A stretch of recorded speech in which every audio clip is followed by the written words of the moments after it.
Bismillahirrahmanirrahim. Niki ngajine dimaknani atau diterjemahne mawon? Piye? Derek mawon.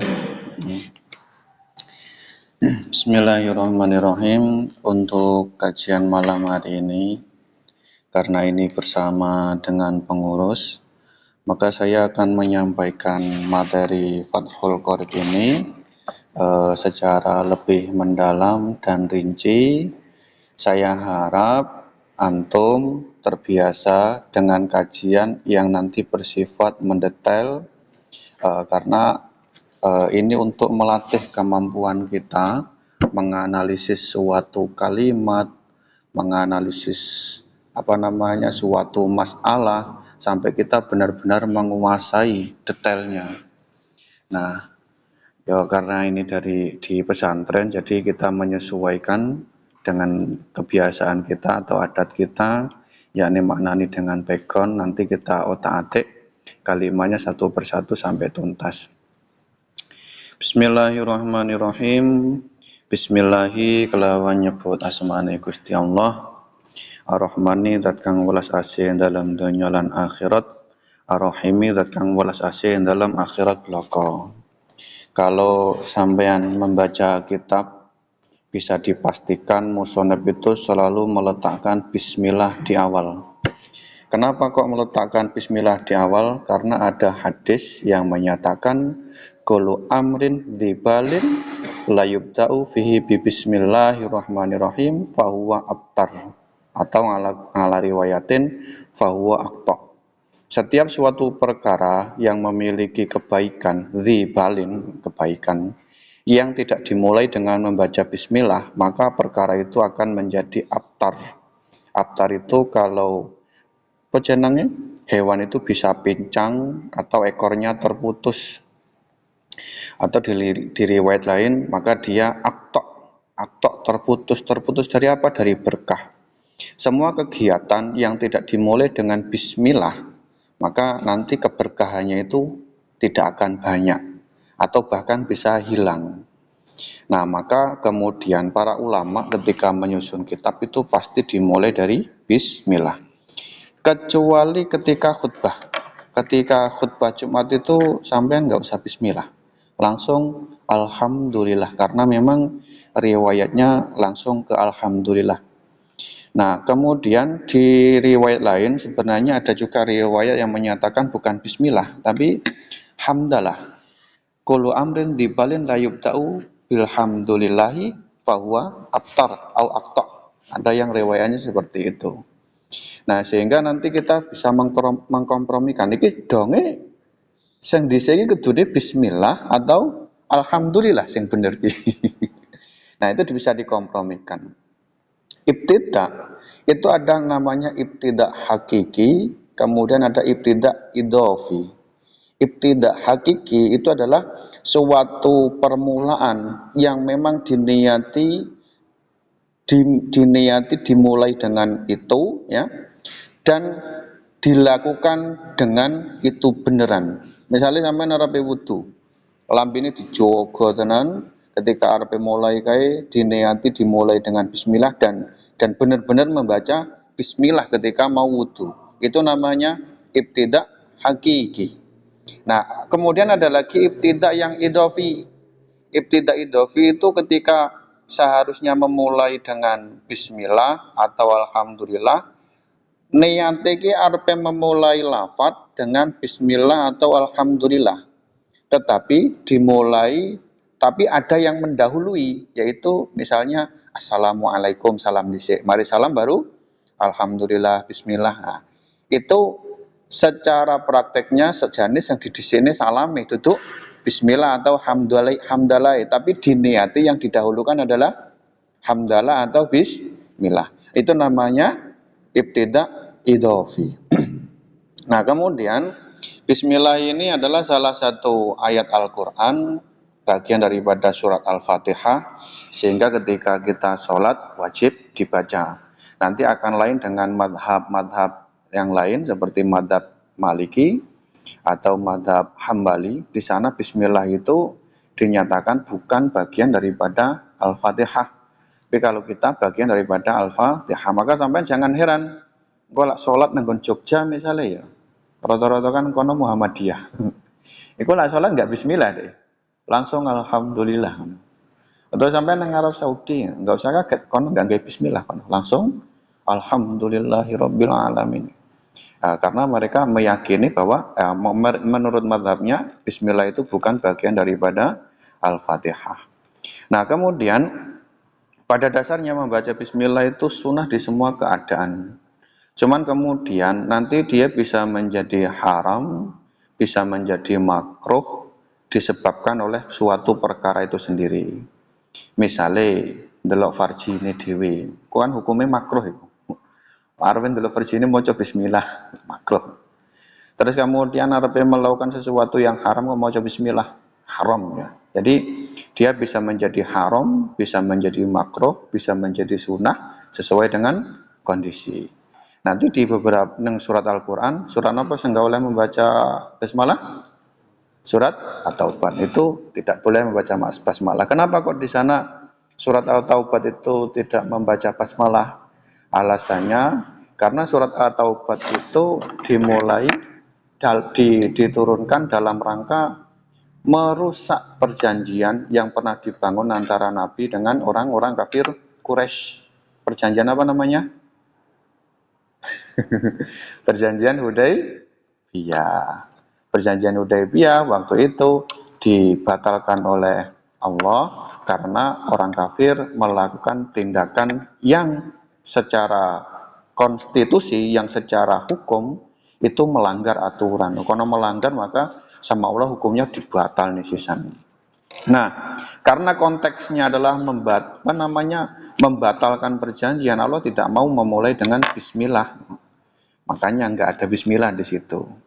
Itu Bismillah.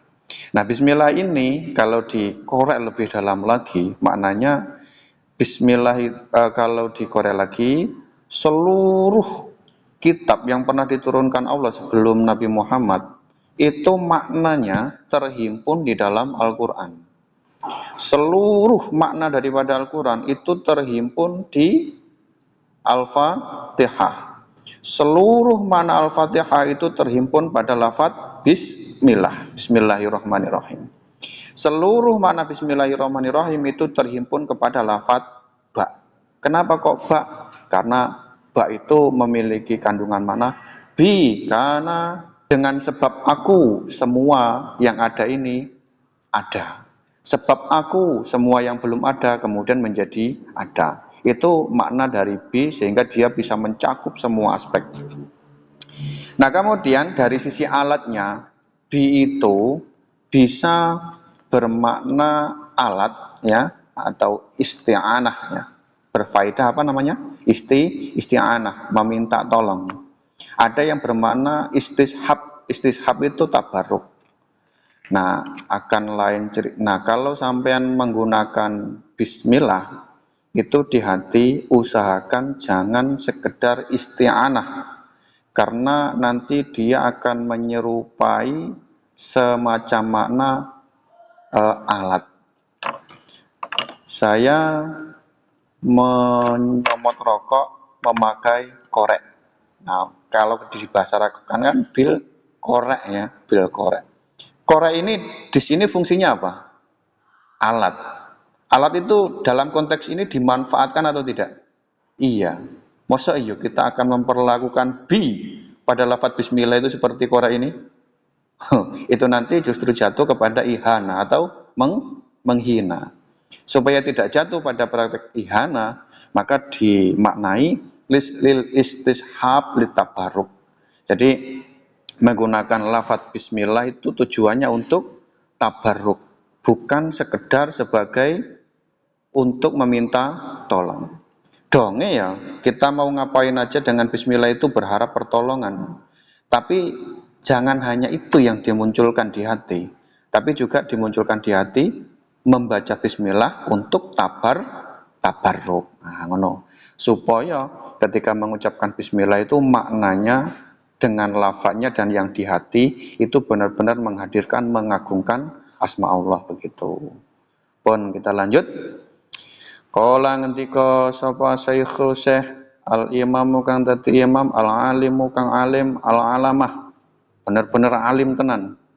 Rupane Syamsuddin Abu Abdillah Muhammad bin Qasim Asy-Syafi'i taghammadahu mugi-mugi paring ing Syekh Abu Qasim, sebenarnya Abu Qasim ngono kuwi.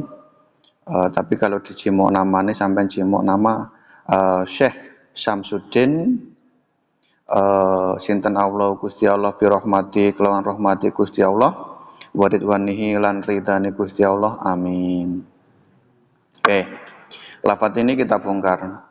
Yang menulis Qala Syekh Al-Imam Al-Alim Al-Alamah ini Syekh Syamsuddin sendiri atau orang lain? Kira-kira analisis sampean. Beliau sendiri atau orang lain? Orang lain. Ini adalah muridnya yang nulis. Jadi ketika muridnya menulis, itu dimulai dari kola. Kalau sampai perhatikan setiap mukodimah kok dimulai dari kola, itu aneh. Kola Muhammadun huwa ibnu Malik. Kayak aneh ya. Nah, cuman ternyata yang nulis kola Syekh Al-Imam Al-Alim ini bukan beliau sendiri, tapi siapa? Muridnya. Maka menggunakan fi'il madhi kola. Kenapa kok menggunakan fi'il madhi? Karena syekhnya itu sudah menyatakan alhamdulillahi tabarukan bi fatihatil kitab, tapi wis ngono kuwi. Wis menyatakan itu. Maka yang nulis itu tinggal nulis bahwa syekhnya sudah berkata. Nah, ini penting dipahami karena seluk beluke bene kalimatnya bene paham. Kola itu sendiri asalnya dari lafadz qawala. Nah, nanti jenenge mudhoreknya kola yaqulu. Madinya jenenge masdarnya qaulan. Nah, sebenarnya fi'il itu asal iki sangka madi atau sangka masdar? Fi'il itu asalnya dari madi atau dari masdar? Ya, beda pendapat. Enek sing ngomong sangka masdari, enek sing ngomong sangka madine. Nah, ya tergantung. Kalau melihat kayak gini, kola iki wis terkontaminasi karena wawunya diganti dengan alif gitu. Syekh itu apa maknanya? Syekh itu adalah seseorang yang memiliki usia mencapai 40 tahun ke atas. Nah, itu perlu kudu paham.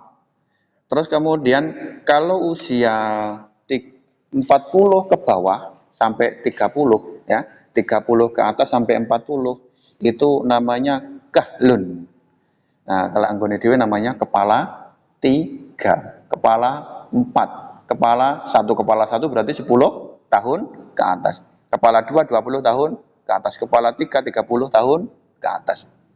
Nah, kalau usianya 30 ke bawah sampai masuk balik, maka dia disebut dengan syabab.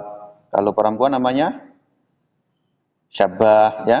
Kemudian selanjutnya kalau dia belum balik, mau sampai dia baru lahir itu disebut dengan sobi ya, anak kecil. Kalau masih di kandungan disebut dengan janin. Kenapa kok janin? Karena masih tidak terlihat. Jana, jin, terus kemudian jununun, kemudian janin itu sesuatu yang menunjukkan tidak terlihat. Kalau junun itu kan edan, yang tidak terlihat apanya? Akalnya. Kalau janin itu yang tidak terlihat apanya? Yo mergo jeneng jero weteng ora ketok. Kalau jin nggak kelihatan karena memang beda alam. Manusia bisa nggak ndelokne jin? Manusia bisa nggak sebenarnya melihat jin? Sebenarnya bisa enggak? Satu-satunya manusia yang bisa melihat jin itu hanya Nabi. Fil hakikoh, artinya fisuratil hakikoh. Dalam bentuk asli, rupa yang sebenarnya itu adalah Nabi. Selain Nabi tidak bisa. Wali-wali ini Gusti Allah nggak diparingi itu. Nah terus yang kita lihat gentayangan itu siapa itu? Itu adalah jin yang telah merubah rupanya dia. Sehingga dia bisa dilihat oleh manusia. Maka ketika manusia bisa melihat jin, bukan manusianya yang hebat, tapi jinnya yang pintar bisa menampilkan diri di hadapan manusia. Aja ketipu sampean. Pun lanjut ke konten tingko. Terus kemudian jadi syekh tadi siapa tadi? Orang yang usianya di atas 40 tahun. Terus di sini disebutkan al-imam. Yang dimaksud dengan imam itu apa? Imam itu sebenarnya adalah pemimpin. Nah, pemimpin bisa dalam sebagai presiden, imamul a'zam namanya itu. Kemudian bisa dalam bentuk imam sholat, berarti pimpinan sholat.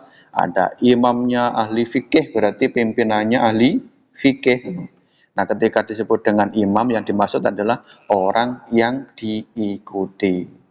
Nah, kalau di dalam fikih berarti imam ini adalah imam yang faqih gitu. Nah, kemudian kalau sampai nanti mencari bibliografi, Syekh Abu Qasim Al-Ghazi ini adalah ulama yang ahli nahwu, ahli kalam. Ahli kalam itu artinya ahli ilmu akidah, ilmu akidah. Ilmu kalam itu ilmu akidah, ada yang juga menyebut fiqhul akbar.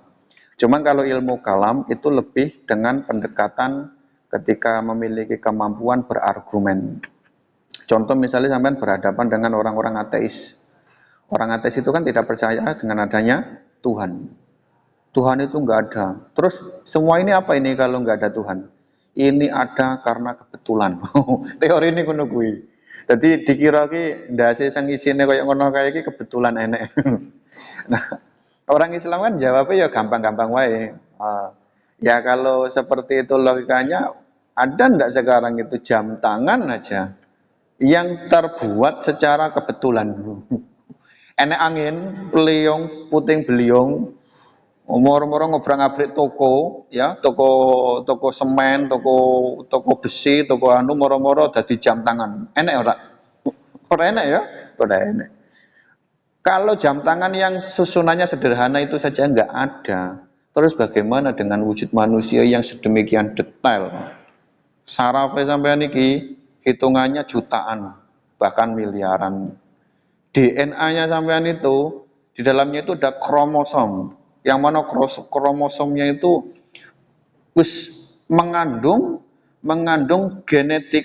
Oh, barang koyo ngono kok iso? Apa tadi?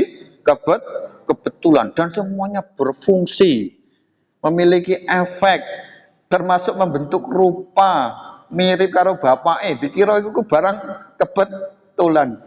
Piye lah mikir ini. Ya kalau cuman satu oke, tapi iki foto kabeh. Sak ono-onone menungso, iki cek menungsone tok lho iki. Orang dihitung donyane, dihitung planete.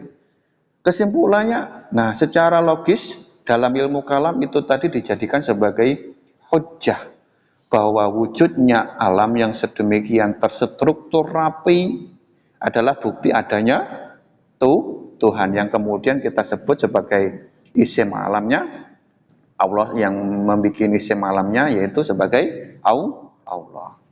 Nah, kemudian sawise yakin Allah, iya Allah itu enak, Tuhan itu ada. Pertanyaan, terus sekarang Tuhan ada berapa? Mulai yang aneh ya, mulai aneh. Dijawablah, Qul huwallahu ahad. Kenapa kok tunggal? Seandainya Tuhan itu ada dua kemungkinan. Pertama, Tuhan itu pasti akan bertengkar. Kenapa?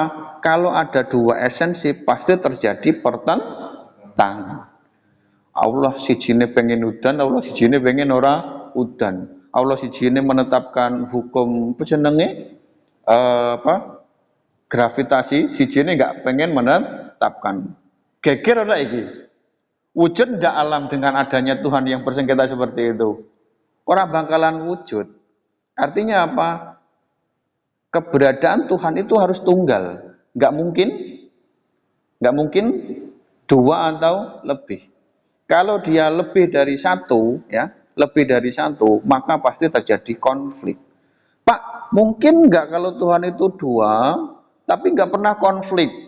Podo terus karepe. Anggaplah kita mungkin. Anggaplah kita sebut oke, mungkin. tapi itu nanti akan berakibat pada redundan. Redundan itu apa? Sijine nganggur, ora kanggo gawe. Paham?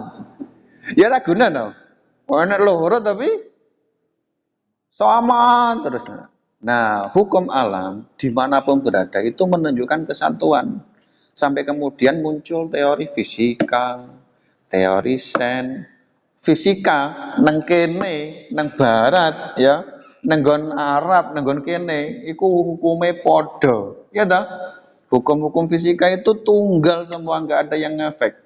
Ning barat penelitian ada hukum fisika seperti ini, di sini dipraktekkan juga akan terjadi seperti itu. Ketunggalan hukum yang sedemikian banyaknya itu menunjukkan yang mengatur adalah satu. Kenapa? Karena dia konsisten. Paham? Wis iso saiki bantah wong-wong ngono kae. Kudu iso. Terus kedua, oke. Tuhan ada, dia satu, pertanyaannya dia ada sejak kapan? Iki pertanyaannya rada aneh. Jawabannya Allahu Qadim. Allah itu ada tanpa permulaan. Ada tanpa permulaan itu berarti gimana itu ceritanya? Berarti Allah itu beyond dari waktu. Allah itu di luar waktu. Allah itu tidak diliputi waktu, tidak diliputi arah kanan, arah kiri, nggak diliputi. Allah itu di luar waktu. Sehingga ketika kita nyatakan Allah ada sejak kapan? Allah ada tanpa permulaan, yang kemudian kita sebut dengan qadim. Sesuatu yang ada tanpa permulaan sudah pasti ada tanpa akhir, yang kemudian kita sebut dengan bako. Terus apa namanya? Kekal. Kok kene teko rong logikane. Gini. Kalau ada makhluk yang tidak pernah ada ya, mungkin nggak dia suatu saat akan berakhir? Ada makhluk yang tidak pernah ada, mungkin nggak suatu saat dia berakhir? Ya enggak, nggak pernah ada kok berakhir. Itu makhluk. Tapi bagaimana dengan sesuatu yang sudah ada tanpa permulaan? Kalau makhluk tadi tidak pernah ada, tidak pernah berakhir, karena apa? Karena memang dia tidak pernah bermula. Karena dia tidak pernah bermula dan tidak pernah ada, ya, maka dia tidak pernah mengalami akhir. Sekarang ada zat yang di situ ada tanpa permulaan, otomatis dia ada tanpa akhir. Konek ke forum. Konek. Wes, oke. Allah Qadim. Sekarang pertanyaannya begini. Allah itu seperti apa? Wah, pertanyaannya kok bon saiki. Allah itu seperti apa? Jawabannya mukhalafatul lil hawadisi. Allah tidak sama dengan makhluknya. Tidak sama dalam hal apa? Dalam semua aspek. Makhluk Gusti Allah itu terdiri dari jirim. Yang namanya jirim itu membutuhkan lokasi, membutuhkan tempat, membutuhkan ruang. Sesuatu yang membutuhkan ruang juga membutuhkan waktu, karena keberadaannya itu akan merekam waktu. Nah, Allah itu tidak sama dengan makhluknya dalam artian tidak berupa jirim, tidak membutuhkan tempat, tidak membutuhkan waktu. Nah, sehingga Allah itu qadimun bagian, termasuk ilmu Gusti Allah itu juga qadim bagian azali. Dalam artian begini, ketika sampean baru dilahirkan, Allah wis ngerti sampean tanggal sekian arep ngene, sampean tanggal sekian arep ngono.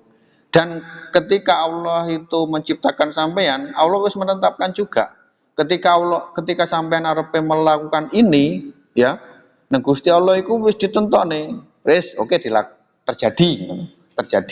Arep sampean tanggal sekian bulan sekian arep budal mondok nang Gusti Allah dikersakne.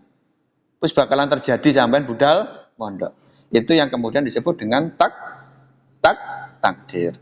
Takdir itu artinya perjalanan hidup sampean sesuai pilihan sampean yang dikehendaki terjadi oleh Allah sejak zaman azali. Berarti siapa yang bertanggung jawab? Ya sampean dhewe. Kenapa? Karena perjalanan ini atas pilihan sendiri. Gitu, paham ya?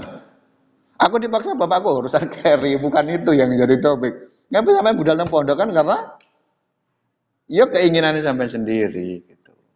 Melakukan dosa ya keinginannya dewe. Mudah-mudahan ketika pengen ngelakoni dosa ditakdirne Gusti Allah nggak terjadi. Amin. Nah, nanti takdir itu terbagi menjadi dua, ada yang mu'alak, kemudian ada yang tidak mu'alak. Yang mu'alak, yang tidak mu'alak itu apa? Yang sing nggak kena diganggu gugat. Lahir dari orang tua ini, lahir dari suku ini, di sini kena diganggu gugat enggak?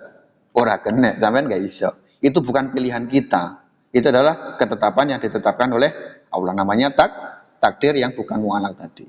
Yang mu'alak itu adalah takdir yang semuanya itu tergantung kepada pilihan kita. Allah itu ketika kita lahir harus ngerti, dia tanggal sekian harus pengen ini, tanggal sekian harus pengen ngono, ya, pengen ini, pengen ngono, pengen ngono. Tergantung ketika Allah mengendaki itu terjadi, maka apa yang kita inginkan itu terjadi gitu. Kalau nggak mengendaki ya, berarti ketika aku melakukan dosa, Allah juga mengendaki, Pak. Iya. Jadi ketika sampean mau melakukan kebaikan, kemudian Allah mengendaki, maka kebaikan itu terjadi. Ketika ingin melakukan keburukan dan Allah mengendaki keburukan yang sampean inginkan itu terjadi, maka itu terjadi. Pertanyaannya sekarang yang bertanggung jawab siapa? Ya dewe ya. Kenapa? Kita yang menginginkan. Terus kalau begitu Gusti Allah juga mengizinkan. Loh, Gusti Allah terlibat? Enggak, ngono konsepnya. Gusti Allah itu sebagai pencipta itu memberi sarana. Ketika kita menginginkan sesuatu dan dikehendaki oleh Allah, kemudian sesuatu itu baik, maka Allah menghendaki keinginan kita sekaligus meridhoi. Tapi ketika kita menginginkan sesuatu yang buruk dan Allah menghendaki itu terjadi, ya. Tapi ketika Allah menghendaki itu tidak disertai dengan ridhonya, menepuk. Terus solusinya untuk menghentikan itu apa? Ya dari diri kita sendiri. Biamri sesuatu yang buruk itu tidak sampai kita inginkan dan kita tidak mau melakukan. Mana ya? Oke. Bismillahirrahmanirrahim. Alhamdulillah sekabehane puji kulillahi ketuwe Gusti Allah. Muni alhamdulillah tabarukan krana ngalap tabarokah bi Fatihatil kitabi kelawan Fatihah kitab li'anna karena satemane alhamdulillah iku ibtida'u kuli amrin kawitane sekabehane perkara dibalin kang duweni kebagusan wa khotimatu kuli tu'ai lan pungkasane saben-saben tu'a mujabin kang den sembadani wa akhiru ta'wal mukminina lan akhire doane wong mukmin fil jannati ing dalam swarga dari sawabi desa pahala ahmaduhu muji sapa ingsun ing Gusti Allah an wafaqo yen to paring taufik sinten Gusti Allah man ing wong arota kang ngarepake sinten Gusti Allah men ibadi saking kaulane Gusti Allah tafakuhi maring belajar agama.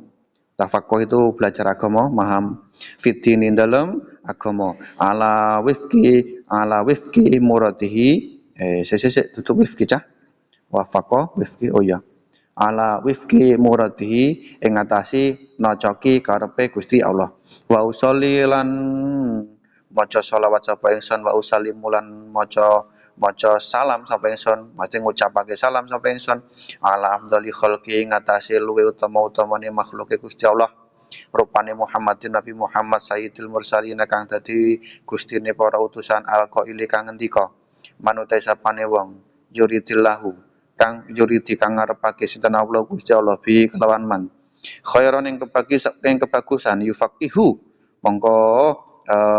mongko mahamake ing man mongko mahamake sinten Gusti Allah ing man fitini dalam agama wa ala alihi lan ing atase keluargane Kanjeng Nabi wa sahbihi lan sahabate Kanjeng Nabi mutadzikri dzakirina ing dalem mangsane zikire wong sing ele padha eling kabeh wasahwil ghafilina lan laline wong kang padha lali kabeh.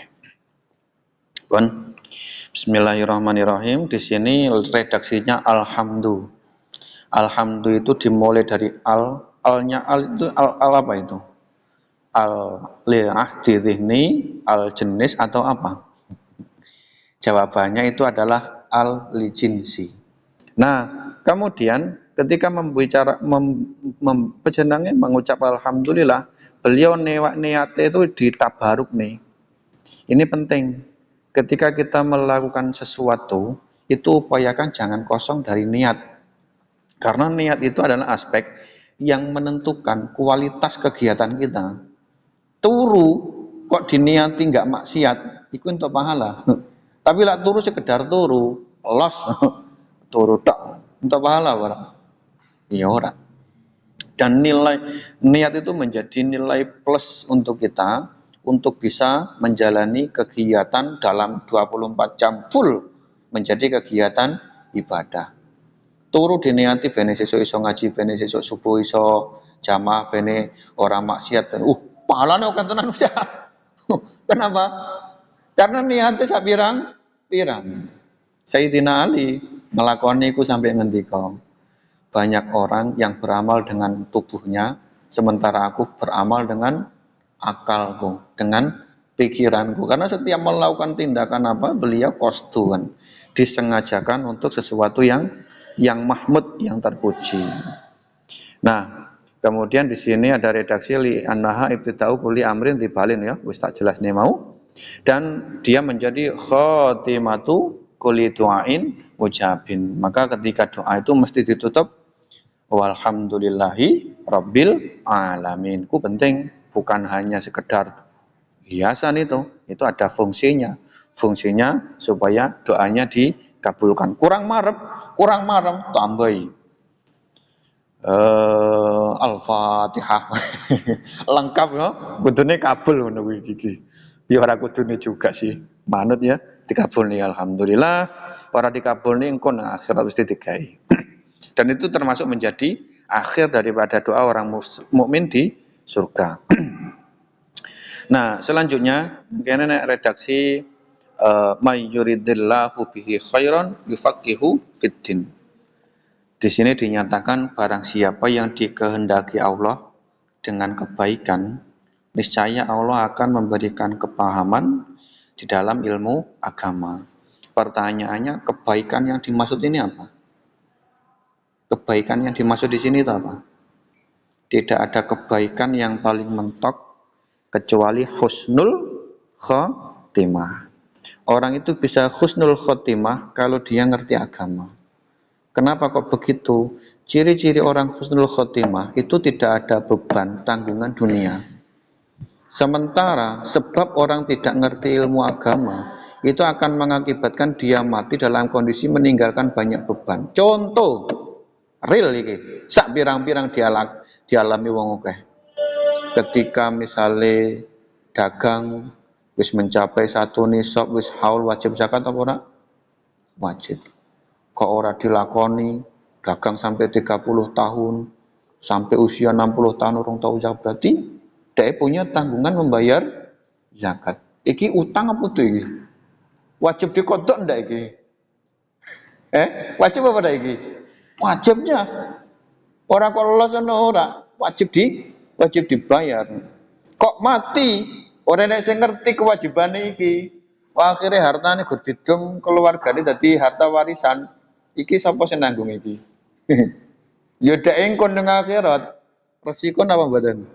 Resiko gede gara-gara apa tadi? Tidak tahu masalah agama. Padahal memahami zakat, memahami itu bagian daripada kewajiban thalabul ilmi yang dibebankan untuk setiap muslim. Jadi thalabul ilmu itu terbagi menjadi dua. Yang pertama ada fardhu ain, yang kedua adalah fardhu kifayah. Yang fardhu ain itu adalah khusus ilmu-ilmu yang berhubungan langsung dengan kehidupan kita. Misalnya sampean ya setiap hari dhewe sholat 5 waktu ya, maka wajib belajar carane sholat wudu sing bener segala macam. Iki fardhu ain, bukan fardhu kifayah. Sampai di level apa? Sampai di level dia bisa ibadah sah. Ya. Sampai di level dia ibadah sah. Ala madhabihi, mengikuti madhabnya. Ora sakarepe dhewe. Terus kemudian dalam kegiatan keseharian dia itu bermuamalah, berdagang segala macam. Ini juga sama. Maka dia juga harus belajar tentang fikih muamalah. Mulai praktek dagang misalnya kredit atau bek fitimah, jual beli salam dan seterusnya. Akadnya seperti apa, praktek yang benar supaya pertukaran barang sehingga hak milik berpindah secara legal. Legal fit dunya wal akhirah itu bagaimana? Ini kan ilmu fikih ya. Dan itu termasuk fardu ain enggak? Fardu ain itu. Bukan fardu kifayah itu. Sing fardu kifayah yang mana, Pak? Sing jurusan jelimet kayak itu baru dia kategori fardu kifayah.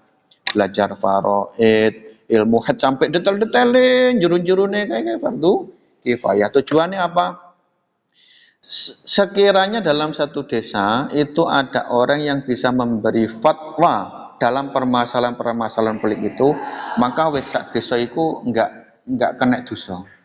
Tapi ketika sak desa belas orang yang gelem belajar sampai akhirnya muftine rene mengakibatkan kesemrawutan hukum, daiku karena ini fardu kifayah berarti ketika gak enek sing ngelakoni semuanya kena dosa. Mana ya, paham?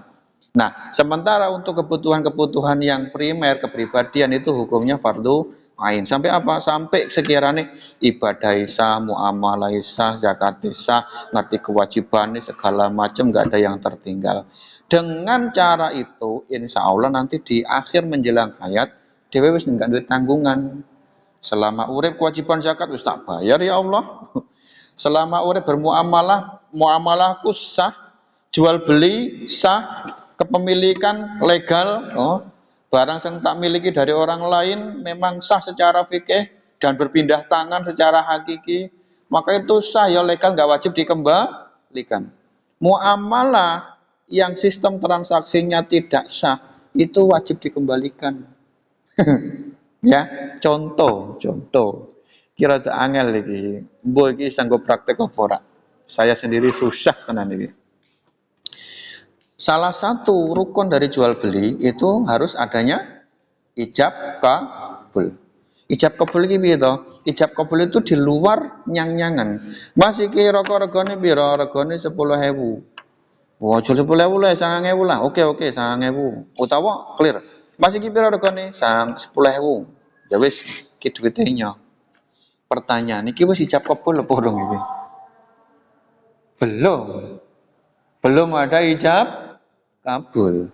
Ketika belum ada ijab kabul, sudah terjadi jual beli belum? Belum. Kalau dia belum terjadi ijab kabul, perhatikan pengertian jual beli. Jual beli itu sebenarnya adalah pertukaran hak milik. Terjadi pertukaran hak milik enggak ini tadi? Tidak terjadi. Kalau tidak terjadi pertukaran hak milik, berarti ketika rokok iki tak sumet, iki rokokku apa rokoke wong kuwi mau? Rokokku apa rokoke penjual? Rokoke penjual. Duitku nang dhek digawe nyangoni anake gawe mangan. Kae duitku apa duite dhek?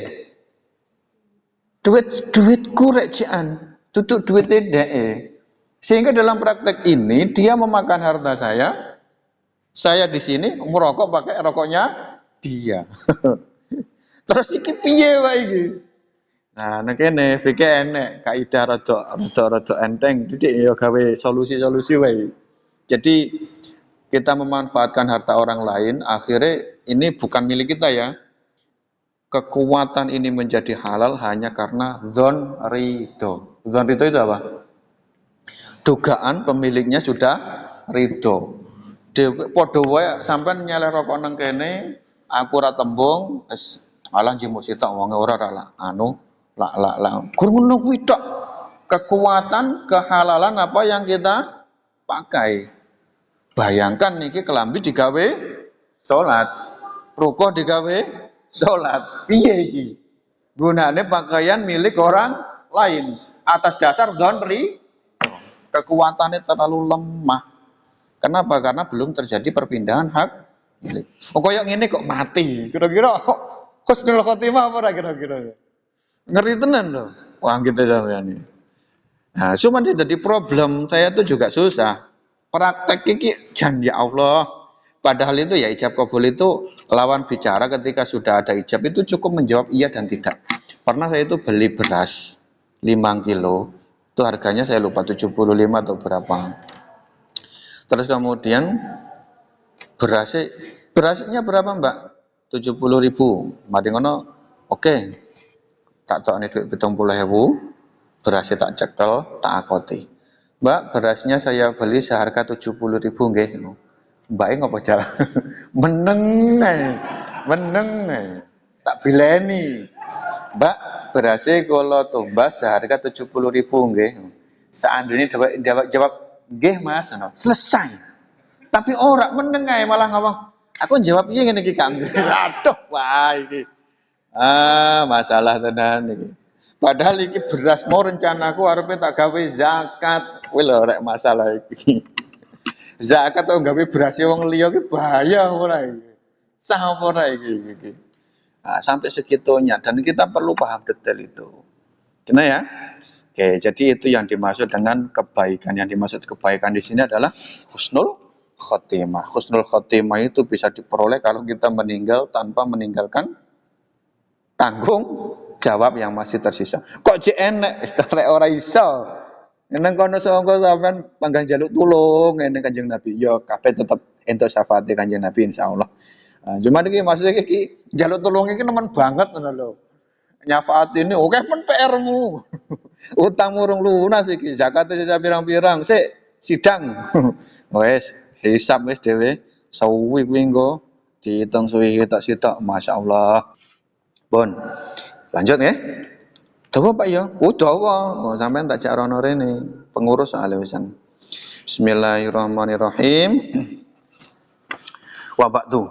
Lan ing dalem sawise sinebut hadza utawi kilah kitab iku kitabun kita fi ghayatil ikhtisari ing dalam kata-kata kang ringkes wa tahdzibi lan iki maksud iki ringkesan yang sistematis. Wadatuhu nyalahake sapa ingsun, ngarang sapa ingsun, utawa netepake sapa ingsun ing kitab. Wadatuhu netepake ingsun ing kitab, alal kitab ing ngatasi kitab. Al musamma kang den arani bitakribi kelawan takrib, liyang tafi'a supaya ning ngalap manfaat bi kelawan takrib. Salah. Liyang tafi'a kefangilan no.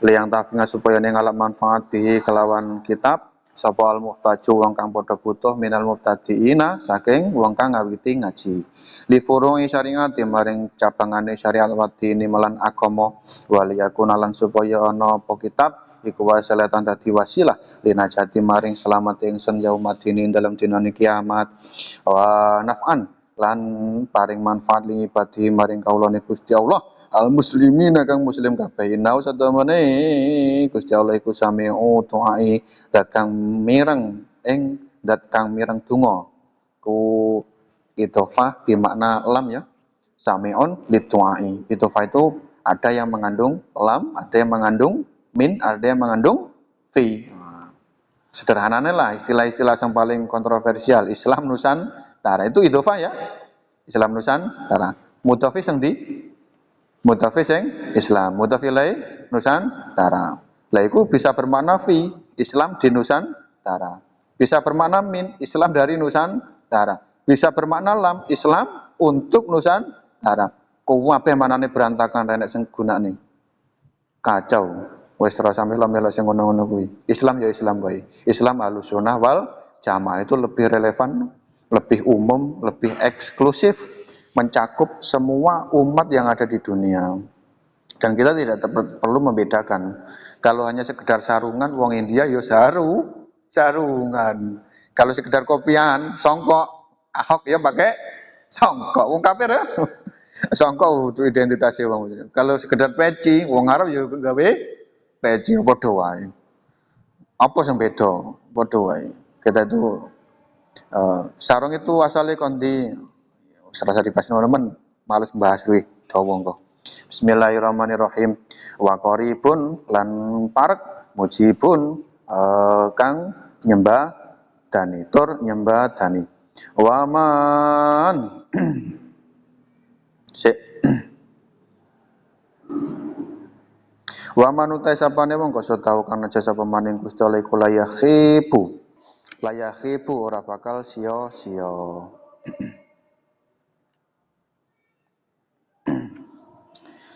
Bismillahirrahmanirrahim. Niki ngutip ayat Al-Qur'an. Wa idza salaka ibadi anni fa inni qarib.